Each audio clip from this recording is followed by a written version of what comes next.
Halo guys, ketemu lagi bareng gue Agus. Kali ini gue mau ngebandingin dua handphone flagship yang harganya itu di range 14 jutaan, yaitu Galaxy S20 Plus dan juga iPhone 11.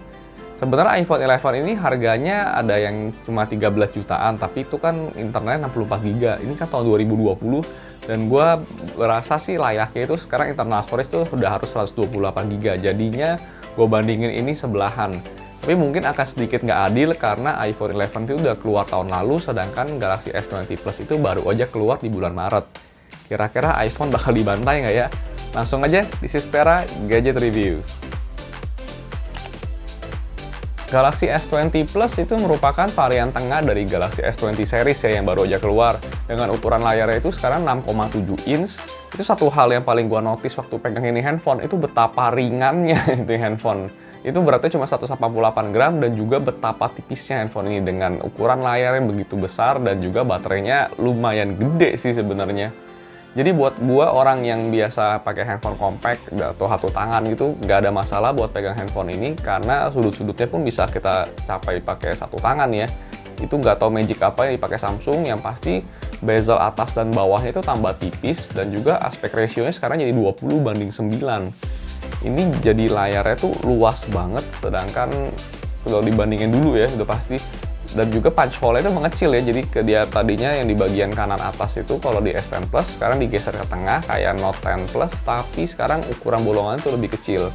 Jadi layarnya luas banget sekarang dan pasti ringan dipegangnya. Kalau buat bagian depan dan belakangnya itu kita masih sama pakai Gorilla Glass 6. Itu udah standar sih sama flagship tahun-tahun 2020 gini. Cuma satu hal yang gue sayangin yaitu karena flagship 2020 jadinya nggak ada headphone jack. Kalau buat bagian sampingnya yang gue agak seneng sih sekarang, jadinya dia lebih flat sekarang. Edge screen-nya yang tadinya jadi ciri khas seri S itu sekarang udah dikurangin, jadi nggak terlalu lekuk. Itu enaknya, jadi kita buat kalau lagi pegang satu tangan itu jadi nggak gampang kepencet pinggir-pinggirnya, dan juga pasang tempered glass tentunya lebih gampang sekarang. Sama kayak si Galaxy S20 Plus ya, sebenarnya si iPhone itu juga udah pakai Gorilla Glass buat bagian depan dan belakangnya, dan sampingnya pun pakai aluminium. Cuma desain iPhone 11 ini tuh sayangnya tuh kayak ketinggalan zaman banget, karena notch gede kayak di jidat gini tuh udah dari iPhone XR sama persis. Dan juga kalau kita lihat lebih jauh lagi, pertama kali dikeluarin kan di iPhone X ya. Jadi harusnya sih udah ganti model lah. Kalau di sebelah ini tuh sekarang si iPhone 11 sama si Galaxy S20 itu udah ketara banget ya, mana yang jadul, mana yang modern. Dan juga lucunya lagi, walaupun layarnya si iPhone 11 ini cuma 6,1 inch ya, tapi bobotnya lebih berat loh daripada si S20 Plus, itu sampai 194 gram. Tapi kalau kita lihat bagian belakangnya, sekali lagi nih, iPhone emang jadi pelopor. Jadi dia punya panel kotak yang buat taruh lensa kameranya itu diikutin juga sama si Galaxy S20 Plus. Cuma bedanya si S20 itu panelnya warna hitam, sedangkan kalau si iPhone panelnya senada dengan bodinya. Nah, kalau di bagian screen, inilah upgrade-an yang paling berasa yang si Galaxy S20 Plus ini. Karena layarnya sekarang tuh selain udah UHD ya tentunya, ini sekarang udah support sampai 120 Hz ya buat refresh rate-nya. Jadi kalau handphone biasa itu refresh rate-nya cuma di sekitar 60 Hz aja, kayak iPhone ya. Ini udah bisa 120 Hz, itu 2 kali lipatnya. Ntar akan gua coba kasih lihat side by side slow motion, semoga kelihatan ya perbedaannya. Tapi satu hal yang harus diingat, ini nggak bisa dibarengin ya si UHD dan juga 120 fps ini. Jadi kalau kalian mau 120 refresh rate-nya itu harus pakainya cuma Full HD Plus aja atau 1080p. Semoga di updatean software berikutnya kalian bisa bikin ini berbarengan ya, walaupun kayaknya sih pasti ngabisin baterai lebih parah lagi. Kualitas gambarnya ada mengalami peningkatan ya, sekarang namanya jadi Dynamic AMOLED 2 kali, dan juga udah support HDR10+, dan sekarang itu touch sensornya itu support sampai 240 Hz ya. Ini artinya lebih sensitif ya untuk sensor touchscreen-nya. Dan kalau misalnya ngomongin speaker, kayaknya nggak begitu banyak perubahan. Ini udah dual setup ya, kayak stereo gitu. Tapi kurang lebih kayak gini, coba gua kasih kalian tes gambar sekaligus suaranya ya. Langsung aja repekin semuanya. Nah, ini bukanya agak susah nih. Susah banget sih bukanya. Nah, akhirnya kebuka. Nah, ini jadi cuma langsung di dusnya, dalamnya kayak gini. Terus bagian atasnya ada kotak, kita buka isinya apa. Oh iya, dibalik dulu nih. Nah, ini ada SIM ejector ya, berarti kayak biasa. Standar-standar aja isinya sih, nothing special ya.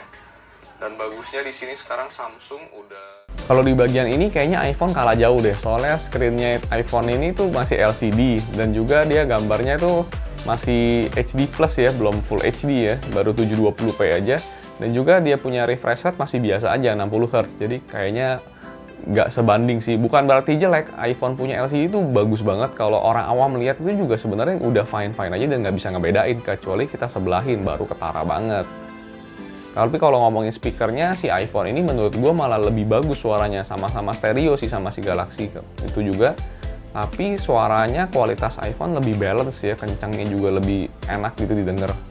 Untuk bagian security-nya, Galaxy S20 Plus ini udah dilengkapi dengan fingerprint di dalam layar ya. Ini sama aja sih dengan yang tahun lalu punya, bukan yang tercepat dan juga masih sering-sering salah ya.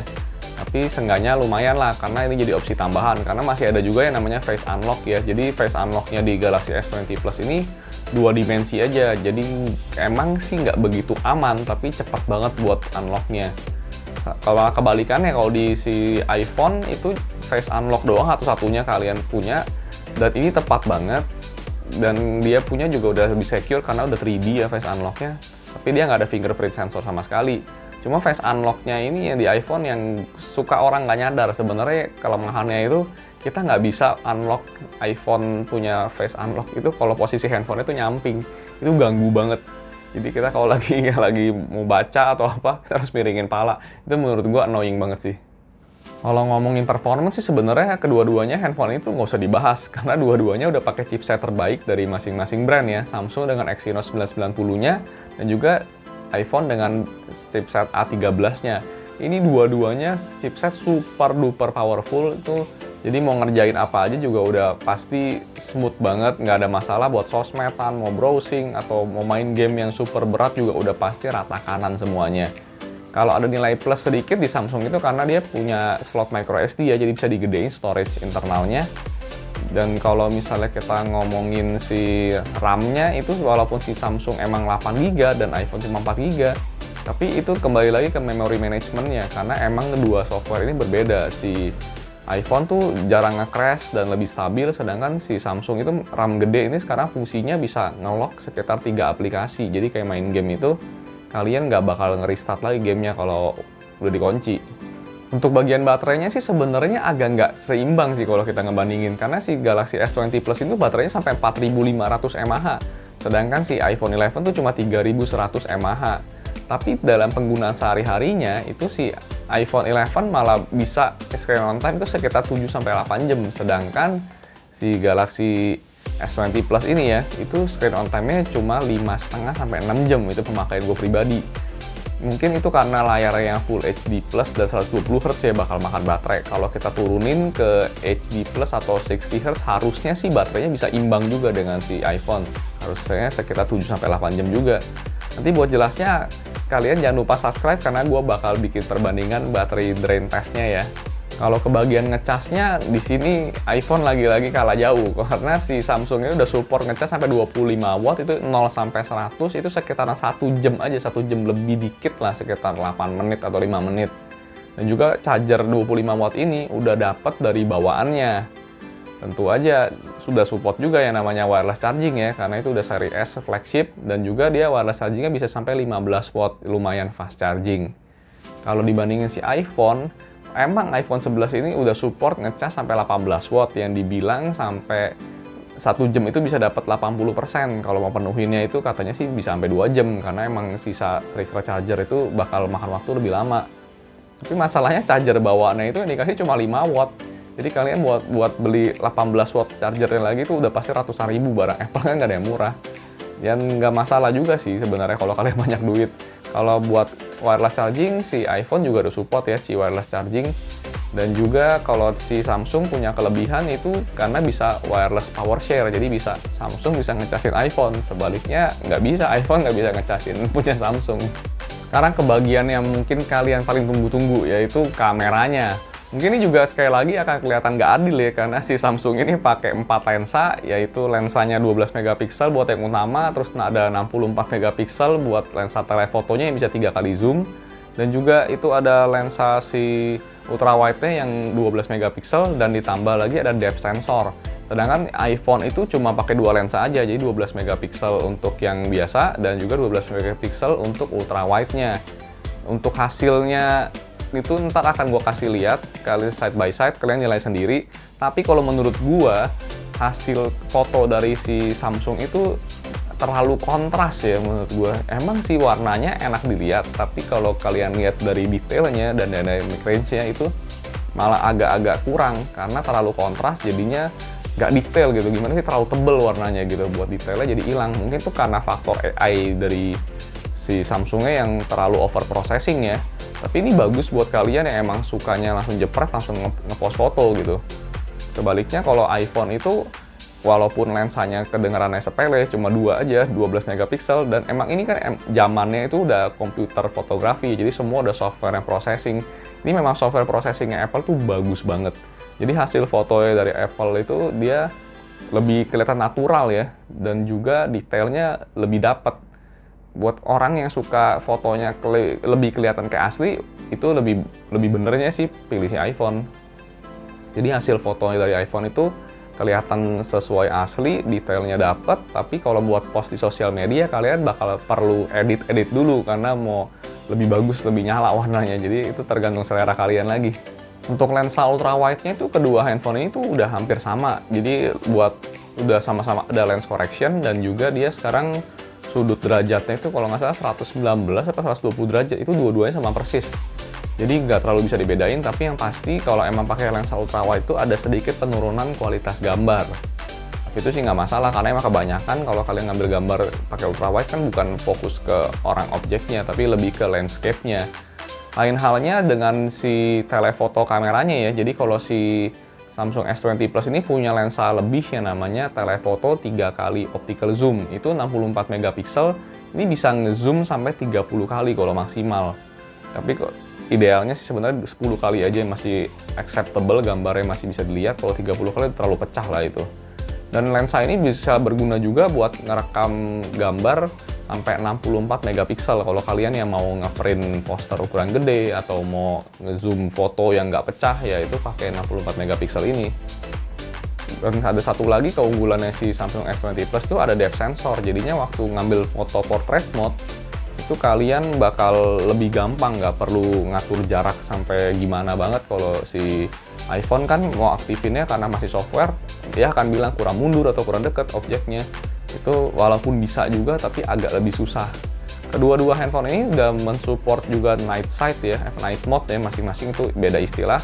Dan hasilnya kalian nilai sendiri, itu kembali ke selera. Kalau si Samsung itu bikin kelihatannya terang banget kayak siang, sedangkan iPhone walaupun terang masih kelihatan seperti malam. Jadi kembali ke selera. Kalau buat kamera selfie-nya gue nggak begitu bisa banyak ngebahas sih, karena emang bukan orang yang sering selfie. Tapi yang pasti si kameranya di S20 Plus ini lebih luas ya kalau mau dibikin ultra wide-nya buat kamera selfie-nya. Dan dia juga 10 megapiksel, hasilnya pun udah bisa support beauty dan udah cukup tajam. Kalau misalnya yang si iPhone 11 itu 12 megapiksel, tapi kelemahannya dia walaupun bisa dibikin wide ya, kalian harus miringin handphonenya gitu kalau mau bikin wide. Wide-nya itu kalah luasnya dibanding si Samsung S20 Plus. Untuk bagian perekaman videonya itu kedua handphone ini tuh udah sama-sama semua lensanya depan belakang bisa ngerekam 4K 60 fps. Cuma bedanya kalau si Samsung S20 Plus itu sekarang gara-gara lensa barunya yang 64 megapiksel itu bisa support ngerekam sampai 8K. Ya walaupun dalam kenyataannya ngerekam pakai 8K ini tuh masih stuttering banget karena frame rate-nya baru 24 frame rate per second, itu belum layak bisa dibilang bagus ya. Dan juga udah pasti kualitas sinar yang diperlukan itu harus terang banget kondisinya, jadi belum layak bisa dipakai lah. Kalau buat kestabilannya si Samsung ini punya namanya fitur Super Steady, itu bagus banget. Jadi walaupun kita lari-lari itu nggak kayak lagi goncang gitu, nggak goyang, tapi itu terbatas cuma di gambar 1080p aja. Sedangkan kalau di iPhone nggak ada fitur Super Steady kayak gini, Tapi iPhone punya kualitas video pada dasarnya itu udah bagus.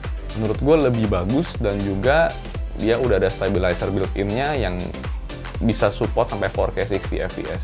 Sekarang terakhir kita ke bagian software. Ini bagian yang nggak akan pernah habis dibahas ya, karena emang beda ya, Android dan iOS itu nggak bisa dibandingin side by side. Tapi buat sekedar gambaran aja nih, kalau kalian biasanya tuh taunya iPhone itu kan lebih smooth dari Android, tapi ini hal yang sangat berbeda. Di Samsung kali ini, gara-gara si S20 Plus punya 120 Hz ini, frame rate-nya itu berasa scrollingnya itu sekarang lebih smooth pakai Android, itu beneran. Tapi kalau yang gua sayangin itu, walaupun si Samsung udah pakai One UI ya, yang seri 2,1 dan Android 10, itu gua nggak suka banget yang namanya Samsung Daily. Gua masih menyayangkan kenapa nggak mau dibikin Google Fit. Itu kalau ada Google Fit, sempurna deh OS ini. Padahal banyak fitur-fitur keren kayak bikin dark mode-nya ala Samsung tuh bagus, dan juga dia udah navigation-nya full gesture, udah enak banget. Terus juga dia ada fitur yang namanya kayak link to share, itu jadi kayak bisa ngelogin Windows di komputer tanpa harus colok kabel, jadi tinggal ID-nya dicocokin, tadi ke connect. Dan juga sekarang kalau mau bikin Samsung DeX juga tinggal colok kabel, udah nggak usah pakai kabel DeX yang mahal, pakai kabel USB biasa pun udah bisa. Jadi buat transfer data, kustomisasi itu menurut gua enak banget pakai si Android, dan ini keunggulannya di One UI 2.1. Sementara kalau iPhone ya tetaplah iPhone dari dulu gitu-gitu aja, walaupun udah sekarang iOS-nya udah seri ke berapa? 13 ya. Itu tampilannya begitu-begitu aja, iPhone nggak bisa di custom buat digantiin macam-macam icon tuh nggak bisa. Dan buat transfer data itu juga nyebelin banget. Itu kalau mau colokin kabel pindahin foto ke PC itu fail mulu. Gue udah sampai kesel mau pindahin data gara-gara rekaman kayak gini, nggak bisa dipindahin datanya ke komputer. Itu mau pakai iTunes, males lagi installnya, dan karena nggak pernah diaktifin iTunes jadi takut kehapus buat di handphonenya. Itu nyebelin. Jadi buat transfernya emang punya keunggulan namanya AirDrop kalau kalian yang emang ekosistemnya Apple. Tapi di Samsung S20 Plus ini juga ada fitur kayak gitu. Itu juga jadi fitur baru sesama Samsung, udah ala AirDrop. Dan juga kalau si iPhone sih tentu aja orang beli iPhone tuh karena emang stabilnya ya softwarenya, dan juga game-game baru biasanya di Apple Store itu lebih keluar duluan yang game-game berkualitas dibandingin di Android Play Store-nya. Terus juga dia software update-nya karena emang handphonenya cuma dikit, si iPhone itu janjinya sih sampai 5 tahun. Itu jadi handphone bisa 5 tahun nggak perlu ganti kalau dibandingin Android yang rata-rata cuma 2 tahun. So kesimpulannya emang sih sesuai di awal tadi gue bilang, nggak adil sih kalau ngebandingin Galaxy S20 Plus ini dengan si iPhone 11. Karena emang udah beda tahun sih. Tapi bukan berarti iPhone 11 tuh kalah segala-galanya loh. Misalnya ada beberapa bidang itu si iPhone sedikit lebih unggul, makanya sampai sekarang itu iPhone 11 itu jadi iPhone paling worth it dan paling laku ya. Kalau ngomongin worth it, kebalikannya dengan si Galaxy S20 Plus ini. Memang Galaxy S20 Plus ini bagus dan worth it buat harganya, tapi bukan yang paling worth it. Kalau kalian yang kira-kira mau handphone Galaxy seri S paling worth it tuh beli yang S10 Plus, karena kemampuannya itu udah 90%-nya dari Galaxy S20 Plus. Dengan harga yang terpisah cukup jauh ya sekarang, karena udah banyak second dan juga udah keluar Galaxy S20 ini sendiri. Kalau kayak mengenai refresh rate yang 120 Hz itu orang awam biasa kayaknya nggak bakalan peduli dan nggak bisa ngebedain deh. Kalian boleh cek, orang-orang kasih lihat, kalau nggak dibilangin biasanya nggak kelihatan, kecuali emang teknologi freak kayak gue yang mau teknologi terbaru, itu boleh-boleh aja nyobain ini. Tapi sekali lagi gue bilang kalau kalian mau cari yang lebih worth it, belinya S10 Plus aja. Itu aja dulu, jangan lupa klik like, comment, and subscribe buat dapetin video-video gadget menarik lainnya. Gue Agus, di Setara Gadget Review. See you next time.